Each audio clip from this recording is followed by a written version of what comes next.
I guess since I started dancing, I always also, although I was a pretty good student, I always wanted to do it my way. So when she just said, just do what you want, to improvise, I liked that. And she asked if I would like to join her little company. I mean, I don't know if we can call it a company. It was a group of 6 or 8, I guess there were about of us, who met 2 or 3 times a week. And we would always be rehearsing something else because we never knew what we were doing. Sybil was very spontaneous. She was not very planned. And one day we would be doing something which had to do with Bruegel.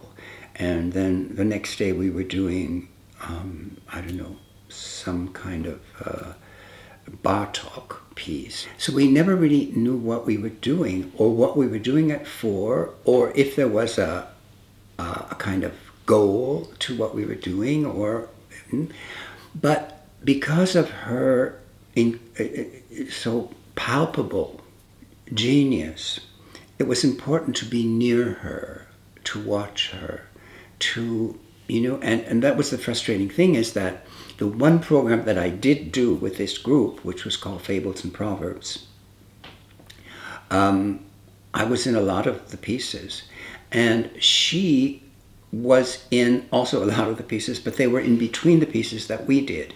And her pieces, she never rehearsed when we were there, which I hated, and I found it unjust that I was spending so much time there, because you can imagine going to the university, studying at Stone and Cameron, and 2 or 3 days a week after that, going to Northbrook to work with a modern dance company, and then still having to get this 11 o'clock train back to Milwaukee.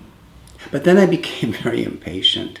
It was my last year at the university, and I had so much to finish, and I didn't feel what was happening with this group of Sybil, because it was enough for her to dance. She enjoyed to choreograph with people, but she actually never taught us to dance like she did. Maybe it was intentional, I don't know.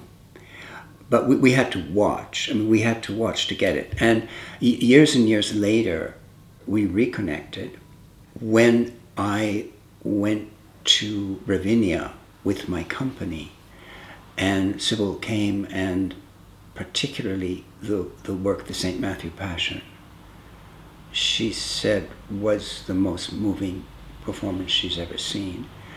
And